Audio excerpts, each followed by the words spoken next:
So I did not wake up on the 25th of December to find a new iPhone XS or Macintosh computer in my stocking, but this December I did get one major change to my tech life, and that is that I replaced my iPhone battery.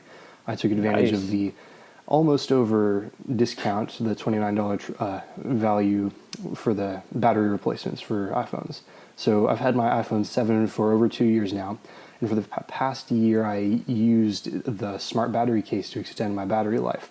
And even that was starting to get worse and worse at helping me get through the day.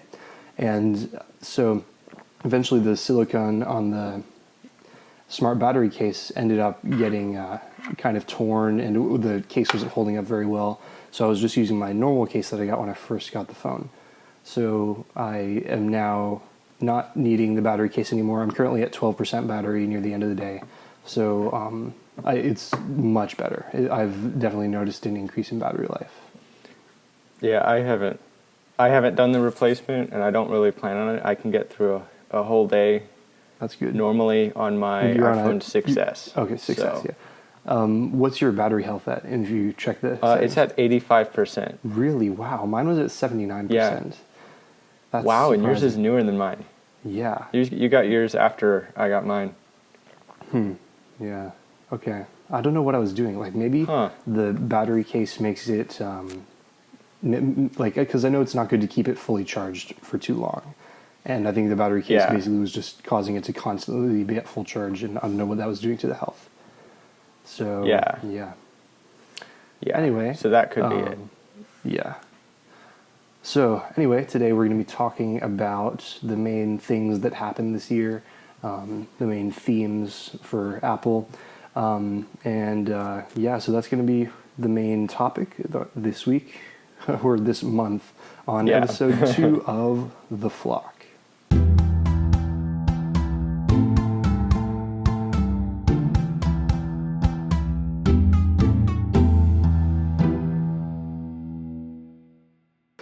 I'm going to give us a pass for the month-long gap between our first and second episodes because the holiday season can be pretty hectic. No doubt it was for you too. So I think in the new year, we're going to try to get on a weekly recording schedule, hopefully, maybe. Hopefully. Kind of, sort of. We'll see. We are currently recording on the 28th of December. This will be our last episode of the year because who wants to record on New Year's Eve? And hopefully we will get back to everything in January. Yeah. So the first thing that happened, like I think if we look back on 2018 in 10 years, we're going to think, oh, that's the year all the prices went up. Or that's what a lot of people are going to remember. Because basically every product category, except from the iPad and Apple TV, went up in price. So what are your thoughts on this? I was thinking maybe production costs are a little bit more. Because they're just making better products, you mean? Yeah, because they're making higher quality products. Mm-hmm. So, do you think that consumers are okay with it, though? Like, don't you think they would rather have a cheaper iPhone, even if it's, like, a little cheaper as far as quality? I think they would rather have a cheaper phone, like the iPhone XR. Yeah, true. Which, for some reason, doesn't sound like it's selling very well. Yeah. Which we will talk about a little bit later on. Yeah.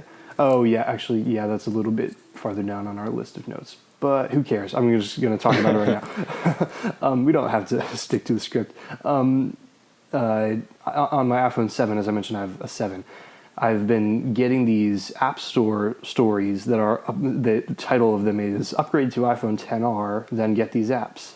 And this message has come up 3 times for me in the past month, where it's a list of apps to get for the iPhone XR, like Apple's recommendations, but it's a very poor disguise for what is clearly just a marketing trick. So they're and the start of the article right now. Yeah, the iPhone XR is packed with stunning cutting-edge upgrades or whatever, and so it's pretty funny. So even if sales aren't bad, they do definitely seem more desperate and more eager to tell you get the newest phone than they have in past years. So I think that's a sign that the XR maybe isn't resounding as well with buyers as they hoped it would. Yeah. I think that I hope they make a successor to the SE, even if it's not the same form factor. I think that it would benefit them to have a cheaper phone because they don't seem to be able to push prices super high anymore. But I'm definitely not one of those people who's like, oh, Apple's doomed. I think, if anything, iPhone sales will decline and then flatten out as the 3-year upgrade cycle sort of stabilizes. Yeah. So do you think that the price increases, like say with the 11-inch iPad Pro going from $649 to $799, do you think that's like justified by the feature improvements that it has? I think it is mostly justified. I think it is a bit much for what they've added. I would have. It's like a $300 price jump, right? Oh no, it was not I'm corrected. $300. $649 to $799. It was just $150. Oh, it's only $100. Okay, then I think it is. Then Okay. it is justified. I was thinking it was a bigger jump. Okay, and like it also depends on how you define overpriced, because sometimes like I'll agree that like maybe an iPad Pro that's maxed out is overpriced, but that doesn't mean that I wouldn't buy it if I needed it. Like Yeah. overpriced doesn't mean so high that you won't buy it. It means higher than it's worth. But for me, the alternatives are worth so much less that they're overpriced in their own way. Like I think an Android device or a PC is overpriced, not just because of the quality of the materials, but because I think you get a better experience with Apple devices. And I'm not, and whether you agree with me is one thing, but I think that the alternatives to Apple devices are overpriced in a different way. So Yeah. I'm willing to pay the Apple tax, as they say. So another thing that happened this year was everybody copied Apple. Oh yeah. So there's one thing that's pretty obvious. It was the iPhone X's notch. Definitely was viral. It was all kinds of Android manufacturers. Were you watching the news for CES earlier in the year? I think it was like March or February, maybe. Maybe it was January, actually. I think it was January. Okay. And there were But like I followed it dozens a of them. little bit. There were Not as dozens much of them. as I should have, but yeah, a little It was bit. crazy. Yeah, pretty much nobody cares about CES anymore. It's kind of like the technology journals are complaining about all the invitations they're getting to it. But it was pretty surprising to see that be so much of a trend, even after people had complained about the notch. And then actually, there's another thing that seems to be the successor to the notch that has been gaining a little bit of traction even in just like the month since it became a thing. What do you think of hole punch displays? And also, for the listeners, explain what a hole punch display is. Well, a hole punch display is basically, instead of the notch, like with like the camera and the speaker and stuff all inside just that little black bar at the top of your screen, it's all of that's gone except for the camera, and it's just a little hole, not lined up with the edge. There's actually pixels like around it. Right. Mm-hmm. So it's almost like you hole punched your phone to put a camera in there. Yeah. Just the camera. Hence the name, though. Yeah. And you're right that it doesn't line up with the edge. It's like an island more than a hole. Yeah. It doesn't. I think it would look better if it just came down from the very corner instead of like there's some screen around all edges of it, which doesn't make sense. Yeah. Do you think it looks better when it's in the center or on the corner? That's hard. I think it depends on the software, like around it. Yeah, Like what I they think- do with the space around it. Yeah, the status bar looks weird when it's on the corner. Yeah, because Android, it's like left and right. Like everything's on the left and the right. So the notch made sense being in the center. But with the hole punch being on just one side, you kind of have to push all the stuff that was normally on that side over. So it's the whole status bar is kind of off-centered. Yeah, it looks weird. And it looks so Huawei has already made a phone that has the hole punch display. I know a couple other manufacturers have. It looks like the Galaxy S10 from Samsung is going to have it. Do you think Apple will ever adopt that? Only if they work like really hard to make it not look bad. Yeah. Because they did that with the notch.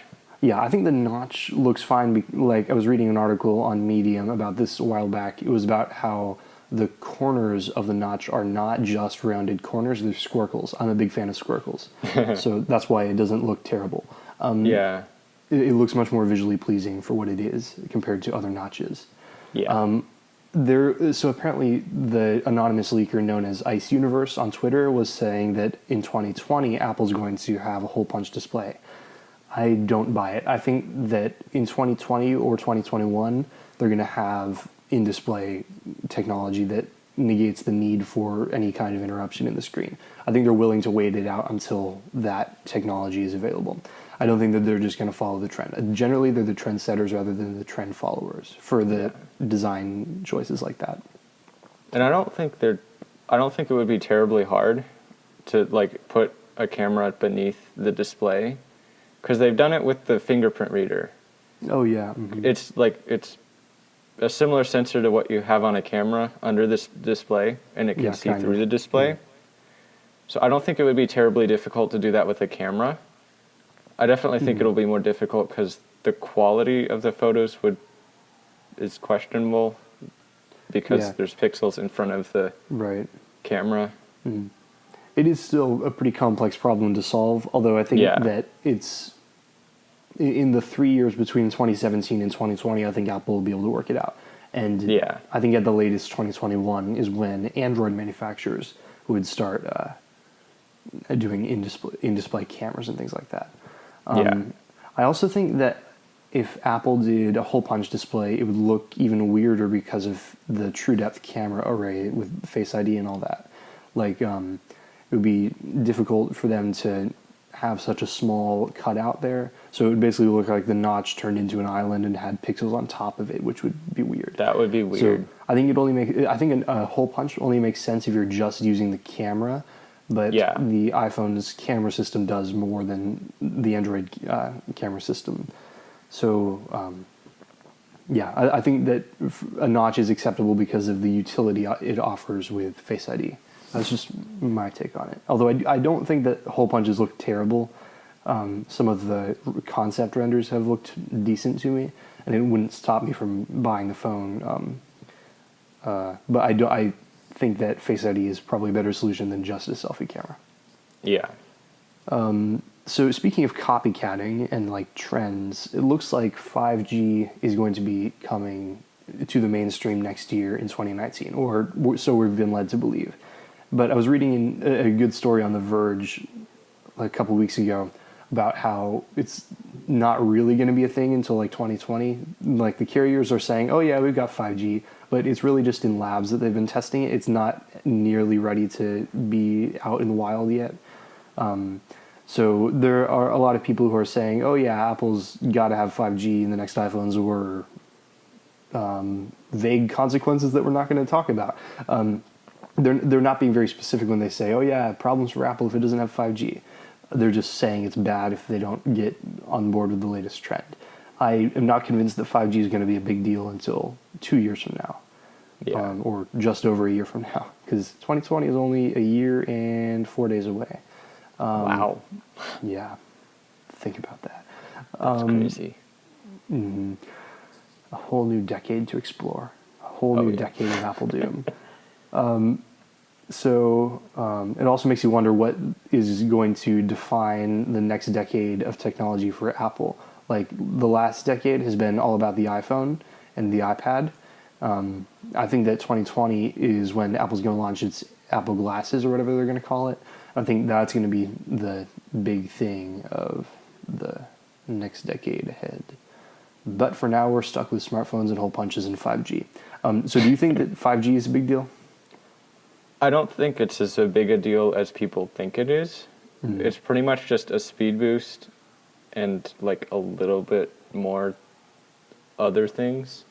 So 5G will enable a lot of Internet of Things stuff. And microwaves will now be able to connect to the internet. It'll be great. Amazon actually announced an Alexa-enabled microwave. I'm going to sound really old in 10 years because I'll be like, why do you need to connect that to the internet for real? I think pretty soon technology and AI will be more ubiquitous than ever. And right now it doesn't make a lot of sense. I hope that it seems better when they when these devices actually exist. Right now it doesn't look too interesting to me. So yeah, I think 5G. You're right. The internet does blow things out of proportion, and I think 5G is not as big of a deal, or at least not as big of a deal for 2019 as people are making it out to be. Yeah. So the next thing that we have on our list is Marzipan, which is the codename of Apple's cross-platform development project. I wrote a really long rant on this. It was like a couple thousand words last week. And, Yeah, I have it pulled or up no, right here. I think it was last week. What would you say? I have it pulled up right here. Oh, really? Yeah. So December 19th. Yeah. Okay. So, yeah, it was. Just that over was a a week long rant ago. about why I really hate Marzipan. I'm not going to go into everything I said because it would take me a long time. Yeah, it was 1,665 words. And so the main reason is that I still am not convinced that touch and mouse interfaces are cross-compatible. I think that if you prioritize one, you inevitably harm the other. Yeah. I think that you have to design individually for each type of input in order to have a well-designed interface. Yeah. But just look at it is- Windows. Right. Yeah. And also look at Apple's own Marzipan apps. Like they ship Oh, these yeah. as examples, telling developers, "Oh yeah, we are totally fine if your apps look like this because we ship them in Mojave." And News is a mess. So is Stocks. Oh, yeah. And I don't use voice memos or Home, but I know that they suffer from the same design problems. Yeah. And I don't think that this is just stuff that's going to get fixed next year at WWDC. I don't think they're going to say, "Oh yeah, this is a better version of these that fixes all their problems," because these aren't just bugs. These are like a fundamental design choice about what a Mac app should be, and they're saying it's fine for touch interfaces to run on cursor-built devices. And I don't think that is a good idea. I think that leads to exactly what we've been seeing over the past 6 months, and I don't know if Apple's willing to change that. One thing that I think, and I'm curious if you agree with this, do you think that this is basically a bid to get more developers onto the Mac App Store? I think they're trying. I really doubt it'll like improve like the quality of Mac apps released on the App definitely Store. not the quality. Yeah, Nope. I think next year we're going to see a lot of bad Mac apps. Oh, yeah. But we definitely will see a lot more volume. I think like you'll probably Yeah. see a Netflix Mac app. I don't know what else, but Yeah. I think this definitely incentivizes developers because it's a lot easier now that you can just port an app from iOS. Yeah.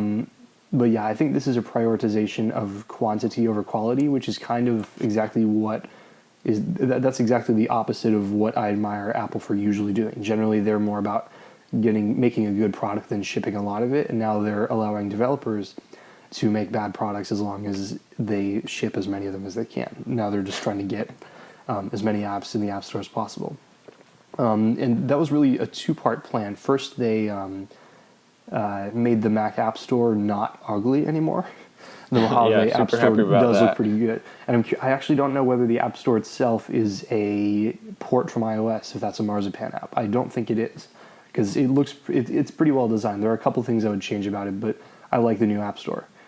Yeah. So that does make it a more attractive marketplace for developers. Although I don't think Marzipan is the right move to make. They're basically, it's a cost-benefit analysis thing where they're decreasing the cost of making an app and also increasing the benefit. And the benefit is the Mac App Store where your app can get featured and people can see it more easily. And they're reducing the cost of development by reducing the effort needed for porting a Mac app over. I don't think it's a good idea. I don't think that Marzipan is the kind, like, the motivation behind it is what I disagree with, not just the implementation. Like, I don't think Apple should even try to have cross-platform apps. And it seems pretty, like, the reactions to Marzipan have been pretty mixed. Do you think that people are going to be, like, regular consumers are going to be happy with Marzipan apps? Like, are these things that regular users would notice? I think regular users would like to have apps that they've used for a while on iOS to be available on macOS. Right, and something is better than nothing. Yeah, but I don't think it's a very good idea because Yeah. they're terrible. Like, I agree that Marzipan is better than like web apps, but I think better than web apps is not a high bar to clear, and I don't think we should not expect Apple, with all its reputation for good software design, to just give us not the worst thing ever. I think that we should expect good quality from them, not just, okay, I can handle this. Because I can definitely use news. I choose not to because I don't like it. I actually usually use the iOS news app more often than the Mac news app. But Because it's like made for touch. I could get by using them if I had to. But I think we should expect Apple to have high quality software, not just software that's bearable for users. And a lot of people say, okay, well, the alternative is like Electron apps and web apps and whatnot. But I think that Apple should not just be better than the alternatives; it should be objectively good. And I think Marzipan apps are design-wise just bad.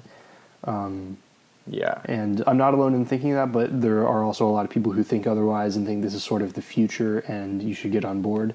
And I hope that this is one of the transitions where the people who complain about it look a lot older in the end, and everybody's like, oh yeah, you were foolish to think that Marzipan was not the future. I hope that Apple surprises me with how good this turns out to be. But based on what I've seen so far in the past 6 months of not improving these apps at all, I don't think that Apple is motivated at all to update them and make them better in 2019. I think Apple's going to continue along this path, which is motivated by getting more software on the Mac rather than better software. And I'm not saying that well-designed Mac apps are always going to be perfect, because they do have flaws. But just because real Mac apps don't have 100% perfection doesn't mean that they're not better than Marzipan apps. I think that Apple should even improve the design of its native Mac apps, but I just think they shouldn't go about it by porting iOS apps over. Yeah. So do you like hate Marzipan like I do, or do you just not like it? I just think it's a terrible implementation. Okay. So do you think that its motivation is fine? You're just not as good with, you don't like the implementation? Yeah. Like, are you fine with cross-platform apps as long as they're good? Oh yeah. Okay. Yeah. Yeah. I think my issue is that I don't think cross-platform apps will ever be good. Even if they theoretically could, I don't see it ever happening, because people are more motivated by ease of development than ease of use these days. Yeah. It's a very complex issue, because I know that Apple is trying to move the Mac forward in whatever way it can, because in a world where iOS is the dominant OS for Apple, it's kind of unclear what they should do with the Mac as far as like what's the future of the Mac. But I think that if you port iOS apps over onto the Mac, you're getting rid of part of what makes the Mac so good, which is much higher powered software. And Marzipan is sort of motivated by the idea of bringing these apps closer together, like bridging the gap between them and making Mac and iPad apps more similar. But I think the better way to do that is by making iPad apps better, not by making Mac apps worse. Like, I think the iPad should get a trackpad. I wrote an article about a month ago, I think, detailing what I think an iPad's trackpad should look like. I think it should work basically like the Apple TV, where you move I think that focus. would be a great idea. That would be pretty awesome. So I think the iPad should get a trackpad, and with it, all the user interface benefits that come with it. But I don't think you should I don't think you should make the Mac's software quality regress like that. I don't think you should make Mac apps worse. You should just make iPad apps better. And that's not a popular opinion, but it's the one that I think is correct. But again, I hope Apple proves me wrong. I hope that I am wrong about this. I hope that Marzipan turns out to be good. I just don't see it happening. So what do we have next on our list, Jason? The iPad mini. So apparently there was like a case leak for an iPad mini 5. First, let's clear this up. What do you think they're going to call it? Probably iPad mini, because they have iPad. Mm-hmm. And it's just been it's like the second gen iPad. It's actually, they still call it the 6th generation, even though it's like only the second version of the cheaper edition iPad. Yeah. It's still the 6th iPad to have existed under that name. But I think they're going to call it iPad mini, and then in like support articles, they'll refer to it in parentheses as 5th generation. Yeah. which is what they do with the iPad. They say iPad 6th generation. Do you think it'll be basically identical to the 7th gen iPad? And if so, do you think it'll have the new iPad Pro form factor? I sure hope so. I think that would be really cool in a small form factor thing. Yeah, true. To have a slightly larger screen. Yeah, I don't think it's going to happen because the design is too big of an upsell to the new iPad Pros. And also the like adding Face ID and the slim bezels and all that caused the iPad Pro price to jump up by either $150 or $200 depending on which model you're talking about. So would they really want to make the iPad mini that much more expensive? I don't think so. I think they're going to... Well, what do you think it'll cost when it launches? What is it now? I don't know off the top of my head. It's weird because there's only a 128 gigabyte configuration available. The price of it is like $399, I believe. Okay. So the only iPad mini you can get costs more than the lowest cost iPad, but it has more storage by a wide margin. 400. Okay, 400. It's 400. So, yeah. So which is quite a lot for an iPad that's it is, like... especially for a product that's 3 years old going on 4. And has not been touched since its announcement. Although I think maybe I don't know if they added the 128 gig storage capacity afterwards. I don't know. Anyway, it's an old product and it costs more than a new product, which doesn't make much sense. Even though it has more storage, in every other way it's worse. Yeah. I think that that the iPad and iPad mini when they launch next year are going to be identical in every way except size. I think they'll both support the first generation Apple Pencil, and I think they'll both have the old form factor. So apparently the next iPad will have a 10-inch screen with a slightly thinner frame, but still, I believe, still a home button. And I think that makes sense. So they'll have 10 inches, and they'll have 7.9 inches, maybe 8 inches, I don't know. I don't think they'll be changed very much. I think the main thing will be making the iPad mini cheaper and even more accessible than the regular iPad. Yeah. So I think it might even cost like $249. I don't know. That would be really cool to see. Yeah.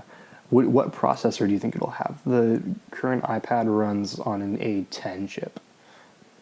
I would think that they would either use the current one, maybe like a lower powered one. I would think the A11. Well, yeah.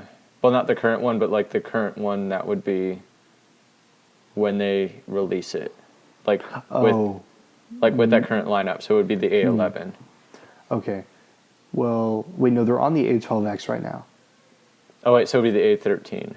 Oh, okay, so when do you think they're going to launch? I think spring. That's when the rumors seem to be pointing to, because they launched the 9.7-inch iPad this spring in March. So I think it'll be a March launch for the other one, in which case they won't have the A13 chip available. And I also don't think that they're going to have it as high-powered as the iPad Pros. So I'm betting on an A11 chip. Yeah, that would make sense. But they could surprise us and have it higher-powered. I don't know. But I think the A11 makes most sense given the market that they're aiming for. Because it's still a powerful chip. It's just not the latest and greatest, which is what you want the iPad Pro for. So that way the iPad Pro is an upsell design-wise and power-wise. I even think they might not have a 512 gigabyte storage tier for the low-end iPads. So I think basically those will be an upsell to the iPad Pros if you want them. I think it'll be good for them to cover a lot more price points. I also hope they do the same thing with the iPhones next year. I think they should have like an iPhone XR in 2 sizes, so like 5.5 and 6.1. I think basically they should reach lower with their iPhone pricing. I think that's the best way to stabilize iPhone sales and revenue and all that. Do you think that they will do that? Like, do you think there will be an SE2 or a XR Mini or whatever? I sure hope so. Yeah, I hope so too. It still doesn't sound like they're doing too well with selling the XR. Yeah, I don't know if you saw that news about the Apple website's homepage. Like, if you just open apple.com right now, what's the first thing you see? The reduced price on the XR. Yeah, well, it's not really a reduced price. It's more like they're highlighting the trade-in value. So it Yeah. is effectively a reduced price for the consumer, at least. Yeah. I think the biggest mistake they're making is they're targeting iPhone 7 users or 7 Plus users. I think they should be targeting iPhone 6S users like you, Jason, Yeah. who are on the new 3-year upgrade cycle, presumably, or you're not. That is.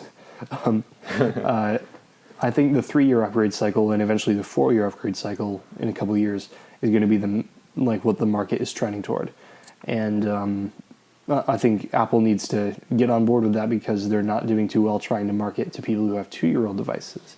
So I definitely think they should increase trade-in values on the 6S, even if it means they eat a little bit of their margins there. It's better than eating their margins by lowering actual prices. Yeah.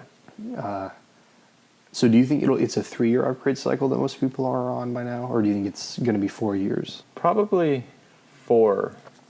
Yeah, maybe. Yeah, I think the majority of iPhones right now are iPhone 6s, and I think that the majority of those people aren't going to upgrade their 6s until next year. Because the 6S is a good phone. Like, I think the reason that people are holding on to their phones longer isn't that the new phones are bad, it's just that the old phones are so good. Yeah. I think you hit that point basically with the 6S. Yeah. Which was a solid phone when it was launched, and still is, and people just don't see a reason to upgrade when they don't have to. And I don't see a reason really to upgrade until it like can't update iOS anymore. That's or that's a good way to. Something goes like catastrophically wrong with it. Yeah, my iPad Mini 2 is probably not going to be able to run iOS 13, which makes me sad. I actually got it in 2017, at which point it was already 4 years old. Wow. It probably wasn't the smartest choice, but I was upgrading from an original Mini, which I'd had since like 2012 or something like that. So maybe not 2012. I don't know. I had the original Mini for a long time, and last January I decided to upgrade to a Mini 2. Because that would support iOS 12, but now I'm at the point where I probably won't run iOS 13. Oh wait, no, I remember what happened. I wanted to run iOS 11 because I knew it would probably have a lot of iPad-specific features. So I got the Mini, and then luckily it supported iOS 12 because they extended the cutoff basically back 1 year, and now iOS 13 looks like the point where my iPad Mini 2 will hit software obsolescence. Do you own an iPad, right? I think it's an older one. It is the original iPad. Ooh, I have an iPad 2 lying around. It's on like iOS 9.3. 5 point something. Oh wow, that's crazy. You know that's going to be worth a lot of money one day, so hold on. Yeah, that's why it's You'll just be able sitting in my to desk. buy yourself a new iPad Pro with the money you make on that. And speaking of the iPad Pro, let's talk about Bendgate 2.0, which I just called it Bendgate, and then in the iCloud Pages collaboration thing, you added 2.0 to the end. So Bendgate 2.0 is henceforth the title of this controversy. So there was a YouTube video by Jerry Rig Everything who showed that you can bend an iPad Pro in half pretty easily without a whole lot of force. And as I mentioned earlier, the internet decided to internet things up, and they blew it out of proportion. Everybody was mad at Apple, and to an extent, it's okay to be kind of annoyed at Apple because this is supposed to be a premium product, and you don't want to be able to bend it super easily. But for the most part, I was basically just saying, well, don't bend your iPad Pro in half, because why would you want to do that? But the thing that really made me start thinking, okay, this is kind of a problem, was that it looks like people's iPad Pros are bent out of the box in a lot of cases. So, and then The Verge reported a story that claimed that Apple told them that slightly bent iPad Pros were acceptable. They did not have an official quote, but then later on there was an official statement from Apple's, I'm going to get his title wrong, it was somebody like the head of hardware at Apple, Dan Riccio, was sending out statements saying that a bend of up to 400 microns, which is I think 0.4 millimeters, or maybe it was 0.04. It was some fraction of a millimeter. I just looked it up, and 400 microns is 0.4 millimeters. Okay, that's actually a significant fraction of the device's thickness. 1 second. 0.4 divided by 5.9. That's a 6%. That's 6% of the device's thickness because they're only 5.9 millimeters thin. So, what's your take on this? Are you annoyed at Apple, or are you just glad that they have folding displays finally? I'm not mad at Apple, but I do think that it's that much of a bend shouldn't be tolerated. Right, Especially, like in their manufacturing process, they should be more strict with how flat they are. yes. Okay. Yeah. And I've seen some of their tolerances in like blueprints and things, because you can find those online. Oh, cool. And their tolerances are much tighter than that. Okay. If I remember correctly. All right. We will see sometime if you remember correctly. Unfortunately, the Uluru fact-checking service is not operational at the moment, so I'm not sure whether that's accurate. I'm actually pretty sure that Dan Riccio's email said that the standards were even tighter than they were on previous generations. But I think what you're basically saying that this is worse than it was before, which is obviously true. Because even if the manufacturing process allows for less of a bend, it still allows for bend after the device is already shipped because people are able to bend them more easily. So after production, it's still not as strong as it was before. The structural integrity isn't as good even if the manufacturing process is finer. Which I think is a problem. I think they should fix it, but I don't know how they should go about it. Should they offer people free refunds after they've fixed the problem? Because I think it's a problem in design, not in manufacturing. Yeah. But I don't know if they'll just wait it out until next year. I saw a report that Best Buy's iPad Pro sales haven't dropped since the bending controversy, Bendgate 2.0, was a thing. So I don't think consumers are mad enough about it that they're not buying the products. They're just like, okay, I'll use a case. And you can always return one that's bent out of the box and get a new one and return that one if that's bent. It's also unclear how high a percentage of users the problem is affecting, which I think definitely would change my opinion about it if it's a very low percentage. But I definitely think that, come on, Apple. I'm not saying Apple's doomed. I know that a lot of people are implicitly saying that in the level of reaction that they're giving this. But I definitely do think Apple should fix the problem. I think that we've kind of reached the point where, as the tech press, we kind of either say this is a huge, massive problem for Apple, and we get a lot of clicks, or we're like, yeah, this is not a problem, and we still get clicks because it's a contrary opinion. But it's very rare for you to find a pretty neutral take on something. And I think I'm generally neutral. I'm neutral as far as the scale between this is a problem and this is a very big problem. I think that it's not a serious enough problem that you need to be all up in arms about this. Wow, I somehow triggered Siri. I don't think it's a pitchforks and torches level problem, but I do think it is an issue that needs to be resolved in one way or another. Yes. So yeah, basically what we're saying is Apple, fix this, but we don't hate you. Because I mean, it's not like other tablets are hard to bend. So that's all on our notes. Are there any other topics that you remember from the past year? Any last memories you'd like to revisit from 2018? Not really. I'm trying to think. Yeah, I can't think of anything else. So, that is all for 2018, folks. That's literally everything that happened this year. I think it's kind of funny how literally every Apple tech blog is publishing like year in review articles, and they're like let's recap 2018. Here are the best things that Apple did this year. I think it's really kind of beating a dead horse by now because so many people have already done this that you don't need to read all of them.